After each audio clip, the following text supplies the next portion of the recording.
Olá, queridos irmãos, graça e paz. Sejam muito bem-vindos à nossa leitura orante dos Salmos. Você que está chegando agora, tome parte conosco. Traga consigo a sua Bíblia, porque com a graça de Deus a gente vai meditar no Salmo de número 112. Você que não vai conseguir participar da transmissão nesse momento, mas em outro momento vai estar conosco participando, faça o mesmo. Se possível for, procure um ambiente que seja mais tranquilo, sem distrações, para que você possa viver de forma ativa esse período de devocionalidade cristã tão importante para nós. Você que nunca entrou em contato com a leitura orante do Salmo, vou trazer uma breve explicação. A leitura orante do Salmo, ela propõe que a gente possa aprender a orar com as orações bíblicas. Os Salmos são, em grande parte, orações, cânticos, músicas de louvor a Deus. E quando a gente se volta aos Salmos, entendendo que eles são um escrito inspirado de Deus para o fortalecimento e nutrição da nossa fé, a gente vai buscar nesse recurso aquilo que é necessário e indispensável para vivermos também a prática das nossas orações cotidianas. Além disso, a leitura orante do Salmo tem alguns momentos. E se você nunca participou, é importante dizer. A gente vai fazer uma leitura pausada, logo em seguida a gente vai ter um momento de silêncio para que a gente possa tentar evitar a distração e meditar naquilo que a gente leu. Depois a gente vai interpretar esse texto já trazendo algumas aplicações que sejam importantes. E ao final a gente vai orar em sintonia com aquilo que a gente aprendeu. Eu espero que todos nós, com a graça de Deus e com o auxílio do Espírito Santo de Deus, possamos extrair aqui boas lições para o nosso fortalecimento. Deus nos abençoe. Vamos juntos ler o Salmo de número 112. Diz o seguinte: Aleluia!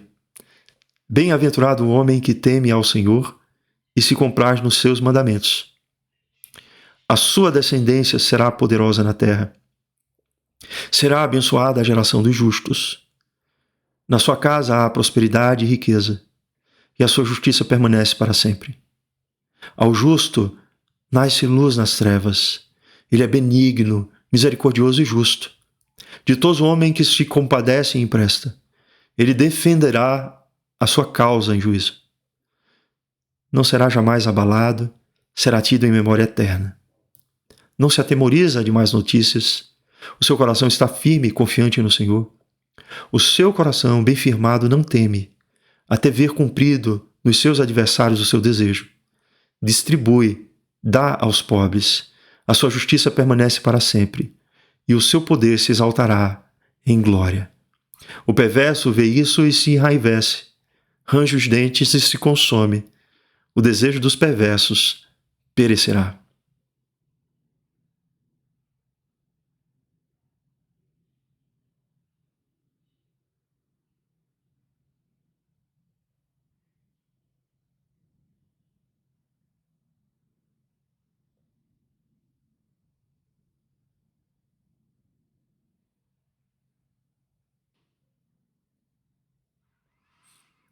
Aleluia! Bem-aventurado o homem que teme ao Senhor e se compraz nos seus mandamentos.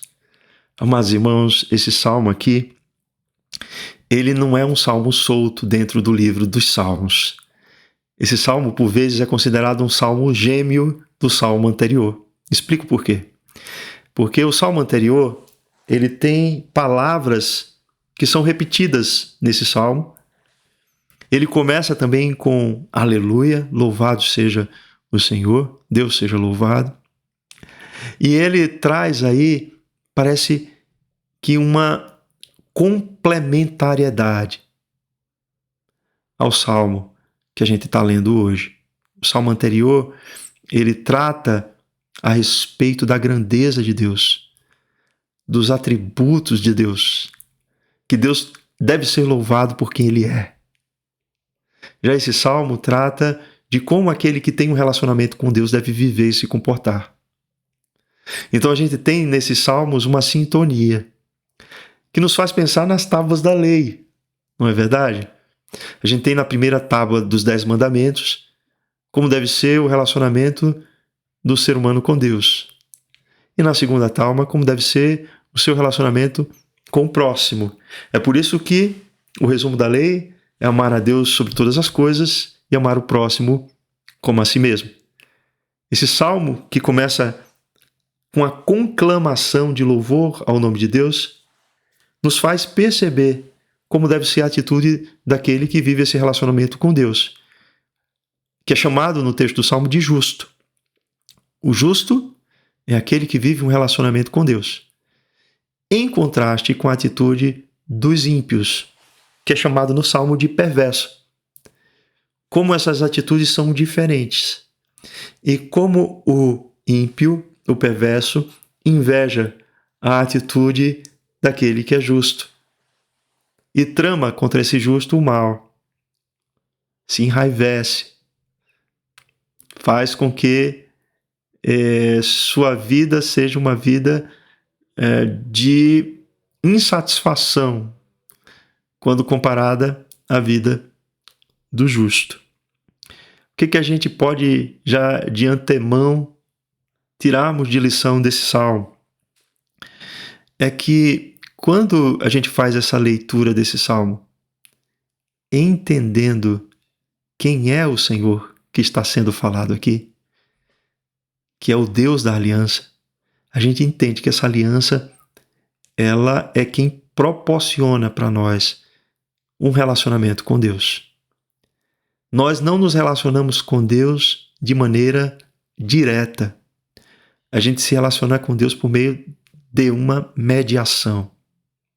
E essa mediação só é possível se o próprio Deus tomar a iniciativa deste relacionamento. E foi isso que ele fez ao enviar Jesus Cristo. Então, Deus enviou o seu Filho ao mundo, Jesus, para que esse Filho pudesse reestabelecer esse relacionamento do ser humano com o seu Criador. Por meio de Jesus Cristo e daquilo que ele fez na aliança da cruz, do Calvário, nós podemos, a partir daí, desenvolvermos um relacionamento com Deus, e esse relacionamento é um relacionamento bem-aventurado. A palavra bem-aventurado é o mesmo que abençoado, às vezes traduzido por feliz. Mas feliz é algo que diz muito mais ao sentimento, à emoção. E abençoado não. É algo que nós estamos experimentando essa bênção a partir da realidade de um Deus que nos abençoa, abençoador. Então, bem-aventurado aquele que teme o Senhor. Temer aqui não é o mesmo que ter medo no sentido de temermos uma ameaça, de sentirmos medo de alguma coisa que nos faz fugir da presença daquilo que tememos.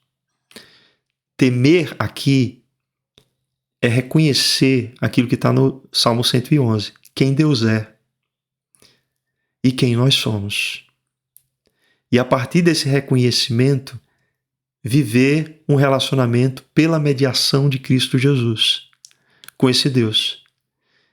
É uma mediação que nos proporciona um relacionamento em que a nossa vida ela não mais se vê sob ameaça da justiça de Deus, porque a ameaça que era para cair sobre nós da justiça de Deus recaiu sobre Cristo Jesus. E foi por meio de Cristo Jesus, pagando o preço do nosso pecado na cruz, que nós fomos justificados para vivermos esse relacionamento sem mais termos medo da presença de Deus. Temor aqui é um respeito reverente, é reconhecer quem Deus é reconhecer quem nós somos, para não vivermos esse relacionamento achando que estamos tratando com o igual a nós. Não. Deus é sobremodo sublime. Deus é elevado acima de tudo e de todos. A sua qualidade transcendente nos coloca numa situação muito inferior infinitamente a quem Ele é. Então devemos nos relacionar com Deus tendo esse mesmo respeito por quem Ele é em nossos corações. Então, é bem-aventurado quem se relaciona com Deus dessa maneira? Sim. Porque observe que no Gênesis, Adão e Eva, quando pecaram e desobedeceram a Deus, eles fugiram, ou pelo menos tentaram se esconder da presença de Deus, porque eles tiveram medo. E essa é a ação natural de todo aquele que peca, é tentar fugir da presença de Deus, ou negar a realidade de Deus. Mas quando o próprio Deus, ele nos procura, age em direção a nós, ele também, por meio do seu Espírito, nos abre os olhos para perceber a nossa realidade de pecado e a nossa necessidade de um Salvador. É o que aconteceu na revelação progressiva das Escrituras, que foi mostrando que Deus enviaria um descendente da mulher, um descendente de Abraão, um profeta semelhante a Moisés, um que seria da linhagem de Davi, um rei.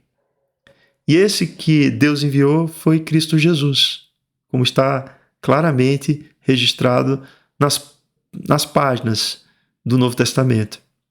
E por meio de Jesus desfrutamos de um relacionamento bem-aventurado, abençoado na presença de Deus. Porque por meio de Cristo Jesus fomos justificados. E quando Deus olha para nós, Ele não vê a cada um de nós individualmente.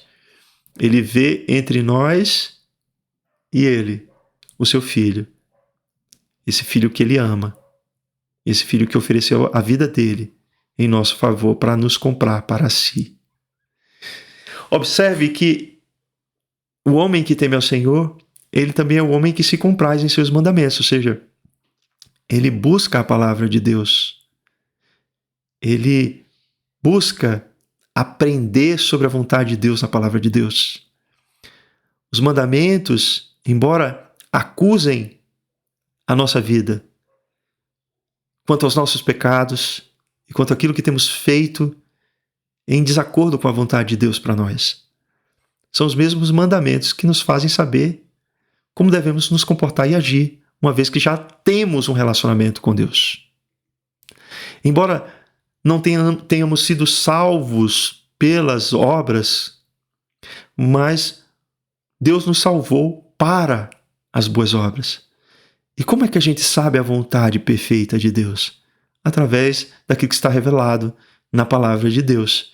Então, o homem que tem um coração cheio de gratidão por aquilo que Deus fez por ele ao entregar o seu próprio filho, é um homem que vai buscar conhecer mais e mais a Deus, porque o desejo deste homem é um desejo de agradar a Deus. De aqui em diante se desdobram as questões sobre esse justo. E eu gostaria de dizer uma coisa de antemão para que fique claro para nós. Todos nós, embora tenhamos sido justificados por meio de Cristo Jesus, sabemos que somos pecadores. Sabemos que erramos e somos imperfeitos. Mas que Cristo Jesus não tem pecado e Ele é o justo perfeito. Então a gente vai ter nesse salmo algumas menções que falam de um comportamento de um justo, que se a gente analisar em profundidade, a gente vai entender que é só possível de ser vivida em Cristo Jesus, essa justiça. Fora de Cristo Jesus não é possível. Isso já nos ajuda na interpretação desse salmo, para que a gente possa entendê-lo e sabermos que esse é o ideal, mas que nós, pecadores que somos incapazes de cumprir perfeitamente a lei do Senhor. E aí devemos recorrer sempre, mesmo que a lei nos acuse, aos pés da cruz de Cristo Jesus, para que, nos encontrando nesse lugar, achemos também, por parte de Deus, aquilo que necessitamos para que a nossa vida seja restaurada, por meio da confissão e do arrependimento dos nossos pecados. Vamos lá. O que é que ele diz sobre esse justo? Verso 2. A sua descendência será poderosa na terra, será abençoada a geração dos justos. Na sua casa há prosperidade e riqueza, e a sua justiça permanece para sempre. A gente tem algumas coisas aqui, né? Ele fala que a descendência do justo será grande na terra e que será abençoada a geração desses justos.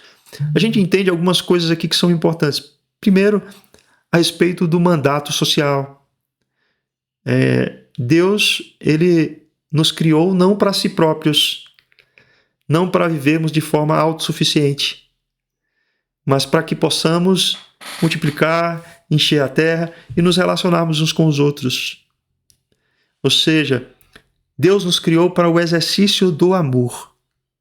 Assim como acontece com a Trindade, o Pai, o Filho e o Espírito Santo, um só Deus, se amam perfeitamente. Deus nos criou como seres sociais para que possamos também amar uns aos outros. E a ideia de multiplicar aqui, de ser grande, é para que esse amor também possa ser compartilhado de maneira mais ampla e abrangente entre os seres humanos que Deus fez. Do outro lado, a gente também tem uma compreensão aqui importante. Quando fala a sua descendência, a gente deve entender naquilo que é a dimensão do Messias, né? Daquele que é o descendente da mulher que, como foi profetizado em Gênesis, esmagaria a cabeça da serpente. Aquele que seria o descendente de Abraão, aquele que seria o descendente de Davi. Observem, está falando a respeito de Jesus. Aquilo que Jesus operou por meio de sua vida e obra, tornou pessoas que viviam longe de um relacionamento com Deus, pessoas que agora vivem esse relacionamento. Ou seja, ele abençoou uma geração de pessoas que ele próprio justificou. Ele abençoou uma geração de pessoas que foram alcançadas pela graça do Evangelho. Aqueles no Antigo Testamento que criam no Messias que havia de vir foram alcançados por essa mesma graça. E nós, que cremos no Messias que veio, somos também alcançados por essa mesma graça. Somos abençoados, somos geração abençoada de Deus, justificada por meio de Cristo Jesus. Na sua casa há prosperidade, diz aí, né? E riqueza. A ideia aqui é de fartura, tá? Na sua casa há fartura e a sua justiça permanece para sempre. Observa-se aqui, né, que o reflexo de uma multiplicação de uma família é que ela possa crescer e se desenvolver, né? Famílias grandes, vamos pensar no texto imediato do Salmo, elas vão se desenvolvendo e vão prosperando à medida que se desenvolvem. E aquilo vai sendo perpetuado de geração em geração. Essa é a ideia mais concreta aqui do texto, tá? Mas a gente pode entender também aquilo que o Novo Testamento nos revela a respeito do que seria fartura, riqueza e prosperidade. O que é que Jesus Cristo ele disse, né? Que ele era a porta. E todos aqueles que passassem, atravessassem essa porta de salvação, encontrariam tudo aquilo que é necessário para a sua subsistência. Vida e vida abundante. É isso que está lá em João 10. Então, a gente tem em Cristo Jesus vida abundante, vida em fartura. Os milagres das multiplicações dos pães e dos peixes, por exemplo, remetem a essa fartura que Cristo nos proporciona. Mas para que Cristo nos proporcionaria fartura? Para que a gente possa compartilhar uns com os outros a fartura que temos. E quando se fala numa justiça que permanece para sempre, a gente pode entender também da justiça de Cristo Jesus, que foi operada na cruz. Todos aqueles que, pela fé, creem que Jesus Cristo morreu de forma substitutiva, se pondo no lugar dos pecadores, recebem pelos méritos de Cristo justificação dos seus pecados. E essa justiça que Cristo proporciona não é uma justiça que ela só se realiza por um período. É uma justiça para todo sempre. Todos aqueles que foram justificados de uma vez por todas. O mesmo Deus que, por meio de Cristo Jesus, nos justifica, é o mesmo Deus que, por meio do Espírito Santo, também nos santifica. E aí temos o texto que vem logo em seguida, no verso 4, diz assim: ao justo nasce luz nas trevas. Ele é benigno, misericordioso e justo. Ditoso o homem que se compadece e empresta. Ele defenderá a sua causa em juízo. Não será jamais abalado, será tido em memória eterna. O que ele está falando aqui no Salmo? Ele está dizendo o seguinte: aquele que foi alcançado pela justiça divina e vive um relacionamento com Deus, que teme ao Senhor, se compraz nos seus caminhos, o justo, ele onde estiver vai resplandecer as qualidades deste Deus. E se vimos no salmo anterior que Deus é benigno, Deus é misericordioso e Deus é justo, é óbvio que aquele que vive um relacionamento com Deus deve também, como luz nesse mundo, resplandecer essas mesmas qualidades. Ditoso o homem que se compadece e empresta, por exemplo. O motivo da fartura não é só para que a gente possa encher os nossos próprios celeiros de cereal. O motivo da fartura é para que a gente possa agir com bondade, emprestando a quem necessita. Ditoso, aqui a palavra tov é bondoso, tá? E emprestar aqui, embora a gente viva no contexto que isso pareça ser muito mais uma transação financeira, é muito mais do que isso no texto sagrado. A gente pensa em emprestar, em suprir a necessidade de alguém que necessita. Suprir a necessidade de alguém que necessita. Então, o homem que compreende que Deus é bom, que Deus é misericordioso, que Deus é justo, um homem em que Deus abastece com fartura, em que Deus faz com que ele possa usufruir dessas coisas que ele possui de maneira justa, é um homem também que se compadece de quem precisa. É um ser humano também compassivo. Compassivo. E esse, olha só que coisa interessante. Aí diz o texto assim: ele defenderá a sua causa em juízo. Mas há uma tradução que parece ser mais coerente. Ele administra esses bens de maneira justa e equilibrada. Ele administra os seus negócios de maneira justa. Não é? Às vezes que temos situações, por exemplo, de cristãos que não pagam aquilo que é devido aos seus empregados, não é? Eu sei que a nossa condição social, ela às vezes estabelece, na forma de lei, muito mais exigências ao empregador do que ao empregado. Mas é importante que a gente tenha coerência. Se nós estamos contratando alguém, que a gente possa tratar disso de maneira correta e coerente. É preciso que isso seja alinhado com a pessoa que a gente está conversando e aquilo que foi comprometido seja exatamente o que seja feito. Então, administrar bem os seus negócios, defender a sua causa em juízo, parece uma coisa meio abstrata, né? Mas administrar bem os seus negócios é administrar de forma justa, com equidade, com equilíbrio, vendo as partes interessadas e não criando um contrato para essas partes que privilegie só aquele que tem, em detrimento daquele que não tem. E aí diz o texto: não será jamais abalado, será tido em memória interna. A gente faz uma relação desse verso aí com o salmo anterior, que diz que Deus é um Deus estável, né?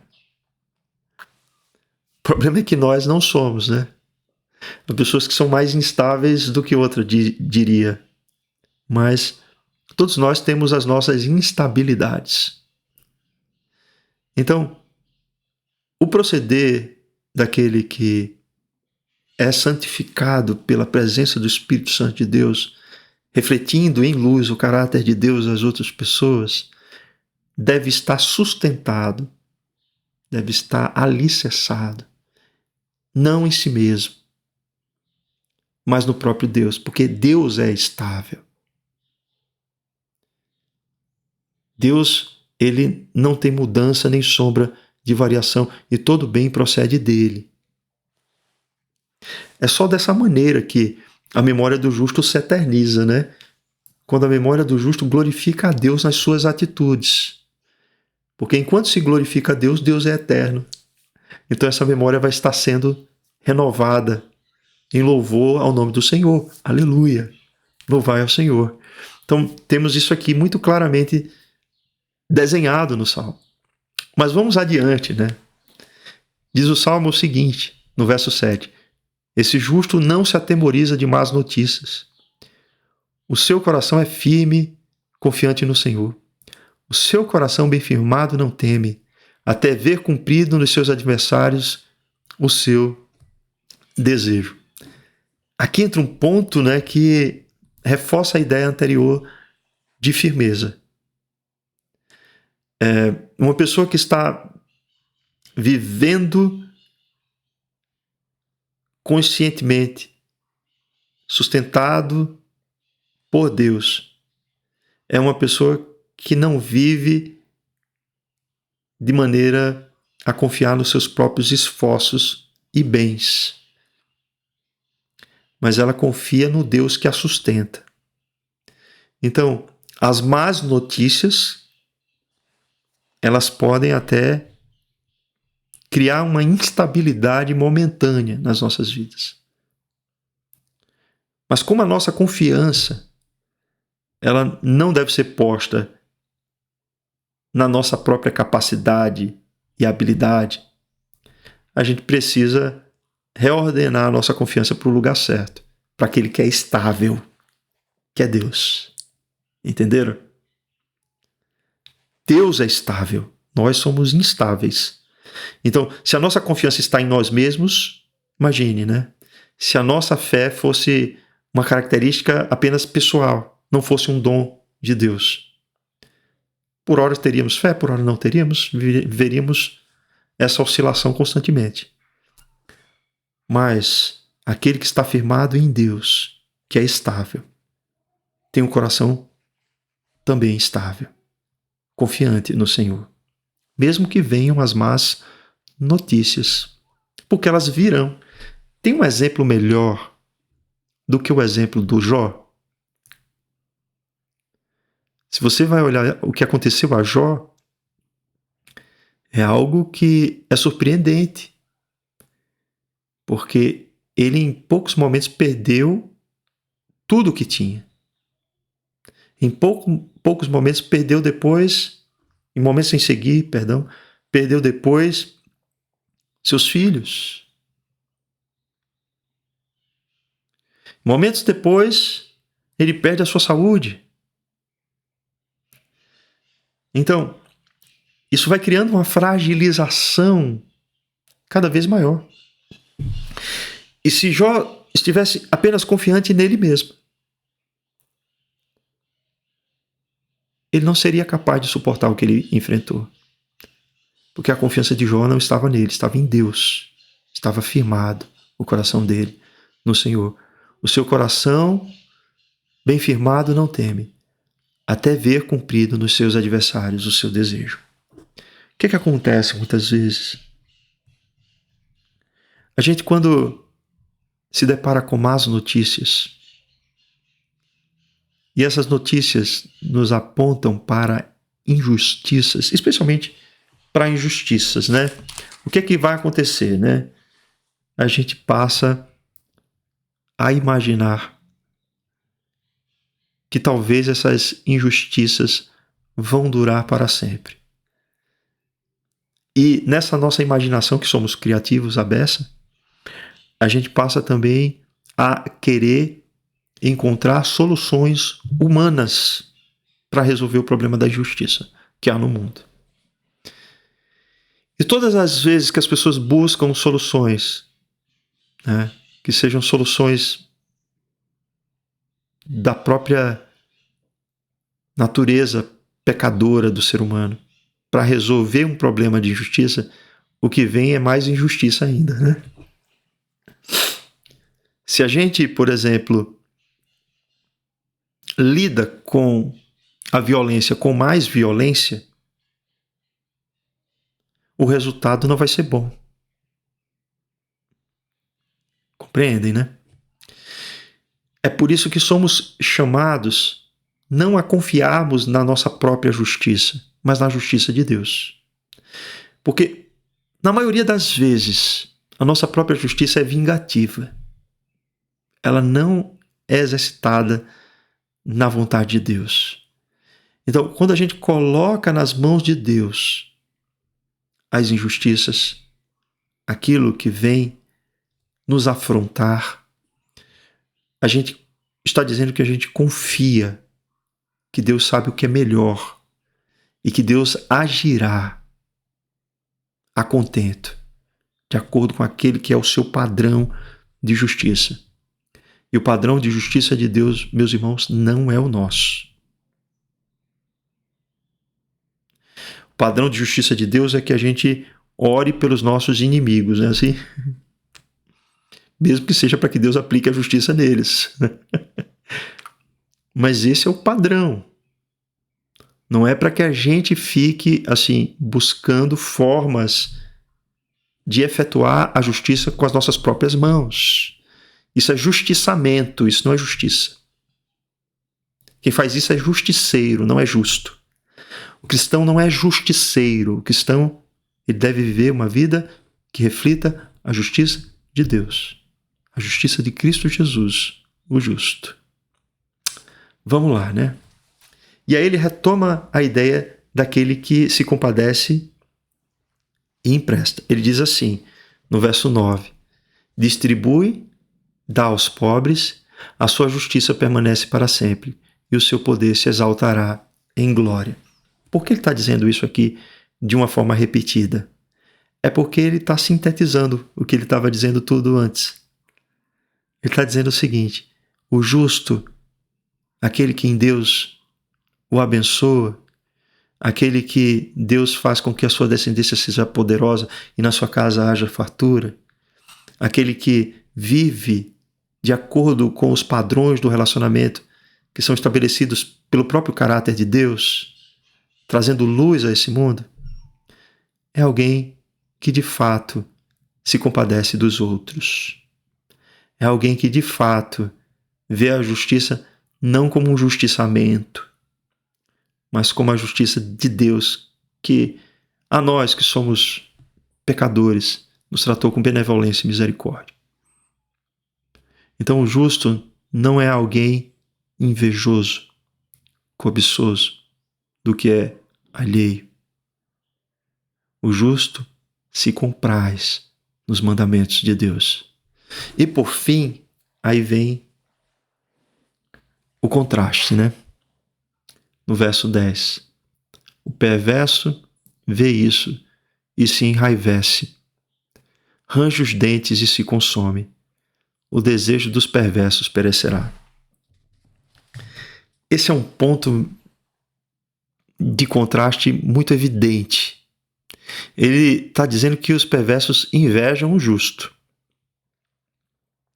E não só isso, eles têm raiva daquilo que os justos têm. Ranger os dentes aqui é uma expressão de fúria. É como uma fera selvagem que quer devorar a sua presa. Mas o texto termina dizendo que o desejo dos perversos perecerá. E aí a gente tem uma questão aqui que talvez seja importante de se dizer, de se mencionar. A gente vê nesse mundo muita injustiça. Inclusive, às vezes, aparentemente, a gente vê que parece que algumas dessas batalhas, o injusto é que tem tido vitória. O perverso é quem tem tido vitória. A gente tem um exemplo que aconteceu há pouco tempo do assassinato do cristão batista Charlie Kirk, alvejado ali com um tiro na frente da sua família, né? Na frente da sua esposa e filhos. Na frente, na verdade, de um auditório imenso ali, com várias pessoas. E o que ele fazia? Ele trazia a sua fé para o campo público. Não era alguém que vivia como um religioso dentro das paredes, né, de um santuário, de um templo, mas ele trouxe a sua fé para a esfera universitária. E ele tinha um projeto chamado, e ainda esse projeto existe, chamado Turning Point, ponto de retorno, né, no qual ele fazia com que as pessoas refletissem sobre seus posicionamentos, sobre suas ideologias, sempre trazendo um olhar cristão. Sempre trazendo um olhar cristão. E ele foi assassinado. E aí você pode se perguntar, o desejo do perverso se sobressaiu nesse momento. Esse é um olhar humano para um fato da história. Mas talvez, quando a gente olhar com uma sensibilidade para aquilo que está acontecendo em resposta a essa violenta agressão, é que Deus tem usado de meios com os quais nós não poderíamos imaginar, para que muitas pessoas pudessem entrar em contato com muitos debates do Kirk e viessem a se voltarem a Cristo Jesus. São mais de 32 mil pedidos de universidades para colocarem o Turning Point na universidade, de pessoas pedindo para colocarem nas suas respectivas universidades no mundo inteiro. São depoimentos de pessoas que anos não iam para a igreja. Eu vi um depoimento de um senhor que ele colocou um terno e ele falou o seguinte: esse domingo Charlie Kirk não vai poder ir para a sua igreja, mas eu, que faz muito tempo que fui numa igreja, vou colocar esse paletó e vou no lugar dele. Vou estar lá nessa igreja. Não sei o que vai acontecer comigo, mas eu sinto que eu preciso estar lá.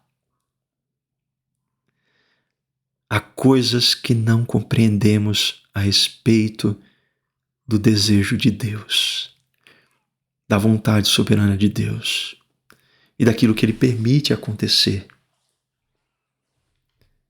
Certamente, o Kirk, ele é um mártir do nosso tempo, um mártir cristão.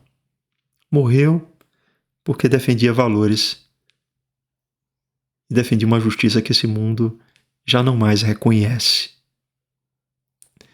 O que é que nós, como cristãos, que somos luz nesse tempo de trevas, temos feito?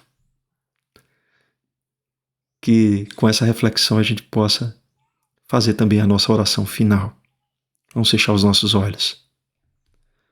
Santo Deus, nós somos gratos, porque o teu caráter, ele resplandece na vida de todos aqueles que foram alcançados pela graça do Evangelho de Cristo Jesus.